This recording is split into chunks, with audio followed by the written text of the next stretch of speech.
ওলামায়ে কেরাম কত কষ্ট করেছেন, তারা একবেলা খেয়েছেন, দুবেলা উপাস থেকেছেন, কখনো পেলে খেয়েছেন, না পেলে তাওয়াক্কুল করেছেন আল্লাহর উপরে। এমন কষ্ট যারা করেছেন, সেই নামগুলোর মধ্যে অন্যতম নাম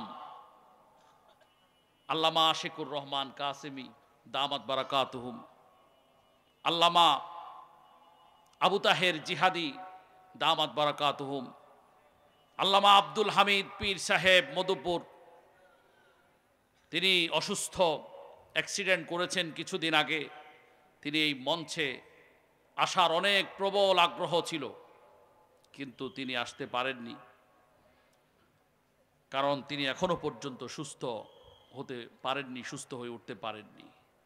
এই বুজুর্গের প্রত্যেকটা দিনকে যদি আপনি অ্যানালাইসিস করেন, পীর সাহেব মধুপুরীর দামাত বারাকাতুহুম হুজুরের, আমি আশ্চর্য যাই, জানি না আল্লাহর কাছে আমরা এমন সৌভাগ্য পাবো কিনা যে এই বয়সে ৬০-৭০ বছর বয়সে এসেও আল্লাহর নবী সৈয়দুল মুরসালিন রাহমাতে আলম নবী মুহাম্মদ সাল্লাল্লাহু আলাইহি ওয়াসাল্লামের ইজ্জত রক্ষা করার জন্য, নবুয়তের চাদর রক্ষা করার জন্য ভণ্ড বেঈমান কাদিয়ানীদের বিরুদ্ধে তিনি প্রত্যেকটা দিন তার অতিবাহিত হয়ে চলছে। এই ময়দানে একটা দিনও তিনি অলস সময় কাটাচ্ছেন না, প্রত্যেক দিন ময়দানে তার কর্মসূচি। সেই কর্মসূচি বাস্তবায়ন করতে গিয়েই তিনি অ্যাক্সিডেন্ট করেছেন। এই বুজুর্গের জন্য আমি আপনাদের কাছে দোয়া চাই, আল্লাহ হুজুরকে শেফায়ে কামেলা আজেলা নসিব করেন, আমিন। আল্লাহ পীর সাহেব মধুপুরী দামাত বারাকাতুহুর হায়াতের ছায়াকে আমাদের উপর আরো সুদীর্ঘ করে দেন, সকলে বলেন আমিন। আল্লামা আশিকুর রহমান কাসেমি দামাত বারাকাতুহুমের হায়াতের ছায়াকে আল্লাহ আমাদের উপর আরো সুদীর্ঘ করেন, সকলে বলেন আমিন। আল্লামা আবু তাহের জিহাদি দামাত বারাকাতুহুর হায়াতের ছায়াকেও আল্লাহ আমাদের উপর সুদীর্ঘ করে দেন, সকলে বলেন আমিন। এই তিন বুজুর্গ আলেম আজকের মঞ্চে দাওয়াত নিয়েছেন, একজন এসেছেন আল্লামা আশিকুর রহমান কাসেমি দামাত বারাকাতুহুম, তিনি আমার পরেই হযরত আলোচনা করবেন। আমি শুধু একটা ইনফরমেশন দিয়ে যুব সমাজকে শেষ করছি, সেটা হলো সারা বাংলাদেশ আবারও নতুন করে উত্তাল হয়ে উঠেছে। আপনারা জানেন, জাতীয় শিক্ষা কার্যক্রম শিক্ষা বোর্ড এনসিটিবির অন্যতম একজন দায়িত্বশীল শিক্ষা বোর্ডের পাঠ্য পুস্তক পরিমার্জন সংশোধন কমিটির অন্যতম একজন সিনিয়র দায়িত্বশীল সাজ্জাদুর রহমান ওরফে রাখাল রাহা, আমার নবী, আপনার নবী সাইয়্যিদুল মুরসালিন নবী, এই দুনিয়া আখিরাতের সবার কান্ডারি নবী, আমাদের দুঃসময়ের আখিরাতের হাসরের মাঠের সবচাইতে প্রিয় অভিভাবক, একমাত্র কলিজা টুকরা নবীকে নিয়ে এমন কথা সে ফেসবুক পোস্টে লিখেছে, কোন মুসলমান সেটাকে রিভিউ করার সাহস দেখাবে না। সেই রাখাল রাহা এখনো মুক্ত বাতাসে ঘুরছে, এটা আমাদের জন্য দুঃখজনক বিষয়। ওই কুখ্যাত রাখাল রাহাকে মনে রাখতে হবে। এই বাংলাদেশে তোমার আগে ডক্টর আহমদ শরীফ আমাদের নবীর বিরুদ্ধে কলম ধরেছিল, ওই হুমায়ুন আজাদ কলম ধরেছিল, কবি শামসুর রহমান কলম ধরেছিল, তাসলিমা নাসরিন কলম ধরেছিল। তারা এই বাংলাদেশের তৌহিদি জনতা তাদেরকে বুঝিয়ে দিয়েছে, এই ময়দানে এই জমিনে বিশ্বনবীর বিরুদ্ধে কথা বলে কেউ মুক্ত বাতাসে ঘুরতে পারবে না, পারবে না, পারবে না। আমার বন্ধুগণ, অন্তর্বর্তীকালীন সরকারের কাছে আমাদের সুস্পষ্ট দাবি, আল্লাহর নবীর বিরুদ্ধে যেই কুখ্যাত রাখাল রাহা ফেসবুকে পোস্ট করে এখনো পর্যন্ত বাংলাদেশের মুক্ত বাতাসে ঘুরছে, 90 ভাগ মুসলমানের বাংলাদেশে কি করে সে এখনো মুক্ত বাতাসে রয়েছে। আমরা সরকারের কাছে জানতে চাই কি করে এত দুঃসাহস পেয়েছে। আজকে বায়তুল মোকাররমে ডক্টর আল্লামা আব্বাসী তার বিরুদ্ধে কথা বলেছেন। 151 আলেম, বিশিষ্ট আলেম সরকারকে মিডিয়ার মাধ্যমে বিবৃতি দিয়েছেন। শানে সাহাবা জাতীয় খতিব ফাউন্ডেশন ওই কুখ্যাত রাহাল রাহাকে গ্রেপ্তারের দাবি জানিয়েছেন। এরপরেও স্বরাষ্ট্রমন্ত্রীর কানে কি এই কথাগুলো যায় না? আমরা স্বরাষ্ট্রমন্ত্রীকে সুস্পষ্টভাবে দৃঢ়তার সাথে বলতে চাই, আগামী 24 ঘন্টার ভিতরে ওই কুখ্যাত রাহাল রাহাকে গ্রেপ্তার করতে হবে। না হলে আপনাদেরকে মনে রাখতে হবে, এই দেশ মুসলমানের দেশ, শাহ জালালের দেশ, শাহ পরানের দেশ, শাহ মাকদুমের দেশ, ওই খান জাহান আলীর দেশ, তিতুমিরের দেশ, নবী প্রেমিকের দেশ, চরবরাই পীরের দেশ, ওই শাইখুল হাদিসের দেশ, মুফতি আমিনীর দেশ। এখানে কোন কুখ্যাত নবী দুশমন মুক্ত বাতাসে থাকতে পারবে না। আমার বন্ধুগণ, এই খাতমে নবুয়ত সম্মেলন যেই মাদ্রাসার উদ্যোগে আয়োজিত হয়েছে, মদিনাতুল উলুম আমিনিয়া মাদ্রাসা, আমার কাছে মনে হচ্ছে 1000 ওয়াজ মাহফিলকে এক পাল্লায় রাখলে, এই মাহফিলটাকে এক পাল্লায় রাখলে আল্লাহর কসম ওয়াল্লাযী নাফসি বিয়াদি, এই মাহফিলের শ্রেষ্ঠত্বের ওজন বেড়ে যাবে। কারণ এই মাহফিল গতানুগতিক কোনো মাহফিল নয়। তিনি মুফতি রফিকুল ইসলাম সর্দার সাহেব আপনাদেরকে সুযোগ করে দিয়েছেন, কিয়ামতের ময়দানে যখন ঠকে যাবেন আল্লাহর নবীর সামনে দাঁড়িয়ে অন্তত একথা বলতে পারবেন, হে নবী, আপনার সম্মানে খাতমে নবুয়তের আয়োজন করেছিলেন আমাদের এক হুজুর আলেম সাহেব। আমরা সেই সম্মেলনে সমর্থন দিয়েছি, অর্থ দিয়েছি, আমরা তাকে সাপোর্ট দিয়েছি, উপস্থিত হয়েছি। নবী আপনার সম্মানে আমরা গর্জন দিয়েছি, মাঠে নবী আপনার দুশমনদের বিরুদ্ধে আওয়াজ তুলেছে। এই কথা আপনারা বলতে পারবেন।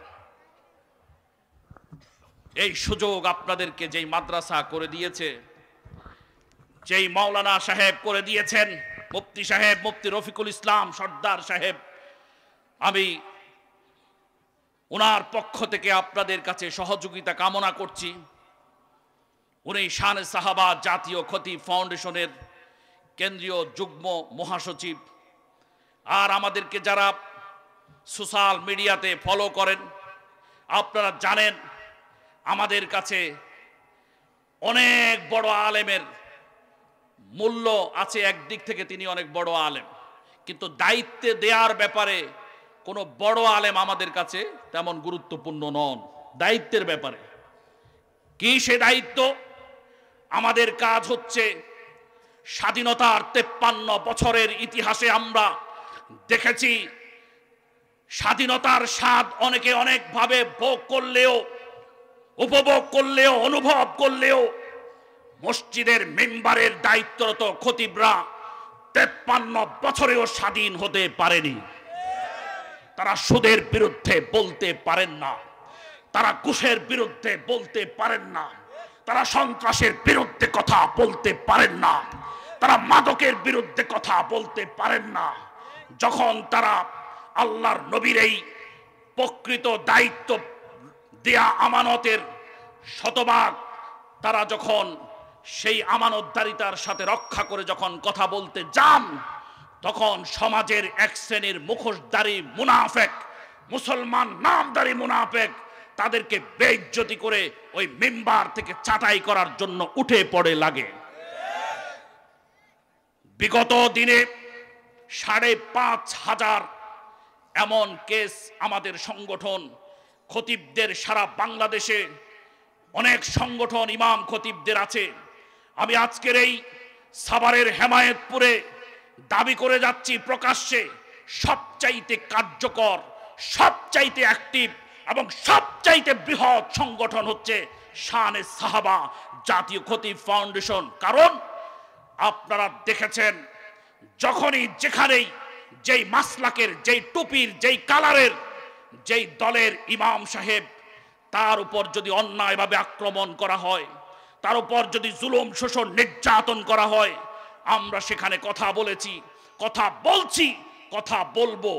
আজ এখানে কথা বলার সময় একটু আগে আমার কাছে মেসেজ এসেছে, কুমিল্লার দেবিদ্বারের আলমপুর নামে একটা এলাকা, সেখানে ইমাম সাহেবের 3 মাসের বেতন বাকি, মুয়াজ্জিন সাহেবের 4 মাসের বেতন বাকি, খাদেম সাহেবের 6 মাসের বেতন বাকি। আজকের জুমাতে খতিব সাহেব কেন এই কথাগুলো তুলে ধরেছেন? প্রকাশ্যে খতিব সাহেবকে এক শ্রেণীর গুন্ডারা, মাস্তান, সন্ত্রাসীরা আক্রমণ করেছে। নাউজুবিল্লাহ। ডিসের টাকা দিতে গায়ে লাগে না, ওয়াইফাইয়ের বিল দিতে গায়ে লাগে না, ইমাম সাহেবের সামান্য সম্মানী পরিশোধ করতে তাদের খবর হয়ে যায়। আজকে এই সিচুয়েশন এমন চলছে, ইমাম খতিবগণ যখন অন্যায়ের বিষয়গুলো তুলে ধরেন তখন তাকে বলে যে আপনি চলে যান। দেশ কি মগের মূল্য? বাংলাদেশ কনস্টিটিউশনের লেবার ল অ্যাক্টে আছে, অর্থাৎ শ্রমিক আইনে আছে, কোনো ব্যক্তিকে যদি কোনো দায়িত্বশীল কর্মকর্তা কর্মচারীকে যদি কোনো প্রতিষ্ঠান থেকে ছাঁটাই করা হয়, 4 মাস আগে তাকে নোটিশ প্রদান করতে হবে। 4 মাসের আগে যদি কোনো শ্রমিক, সেটা মসজিদের ইমাম হোক আর গার্মেন্টসের শ্রমিক হোক, 4 মাসের আগে যদি তাকে ছাঁটাই করা হয়, বাংলাদেশ কনস্টিটিউশন বলছে এটা সম্পূর্ণ বেআইনি। এই বেআইনি প্রথার বিরুদ্ধে আমরা লড়ে যাচ্ছি। সুস্পষ্টভাবে আমাদের দৃঢ়তার সাথে ঘোষণা, কোন ইমাম সাহেবকে যদি আপনাদের পছন্দ না হয়, যদি এলাকাবাসীর সবাই পছন্দ না করে, বিদায় করতে পারবেন। তিনি যদি রাষ্ট্রদ্রোহী কোনো অপরাধ না করে, অর্থনৈতিক কেলেঙ্কারি যদি তার না থাকে, নৈতিক চরিত্রের পদস্খলন যদি তিনি না ঘটান, যদি তাকে মুসল্লিরা না চায়, তাহলে 4 মাস হয় তাকে সময় দিতে হবে, না হলে 4 মাসের আগাম নোটিশ করতে হবে, না হলে 4 মাসের অগ্রিম বেতন তাকে পরিশোধ করতে হবে।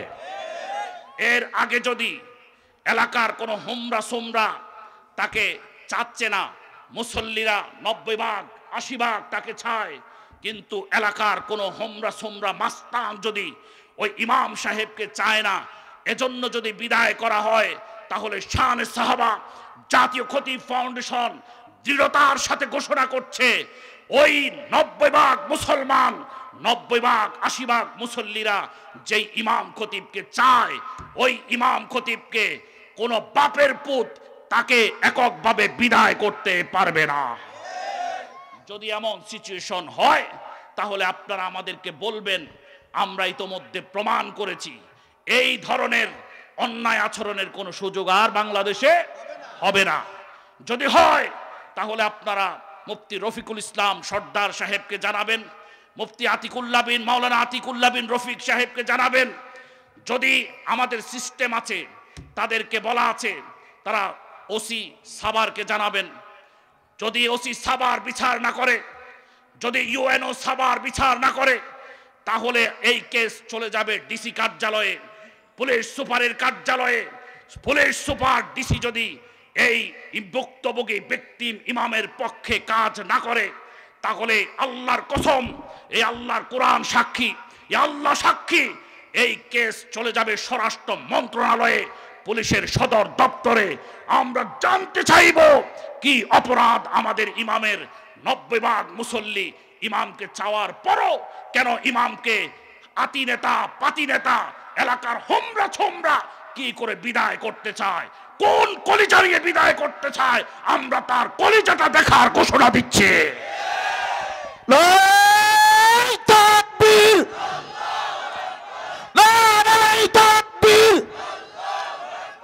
ইমাম সাহেব শত্রুরা শানে সাহাবা জিন্দাবাদ, জিন্দাবাদ, শানে সাহাবা, শানে সাহাবা, নারায়ে তাকবীর, ওয়া আখিরু দাওয়ানা আনিল হামদুলিল্লাহি রাব্বিল আলামিন ওয়া মা তাওফীকি ইল্লা বিল্লাহ। আমার হযরত, আমাদের সেরে তাজ, আমাদের মুরব্বী আল্লামা আশিকুর রহমান কাসিমি দামাত বারাকাতুহুম চলে এসেছেন। আমি এখানেই শেষ করছি। সকলে আল্লাহর কাছে দোয়া করুন, আল্লাহ হুজুরের হায়াতের ছায়াকে যেন আমাদের উপর সুদীর্ঘ করেন, আমিন।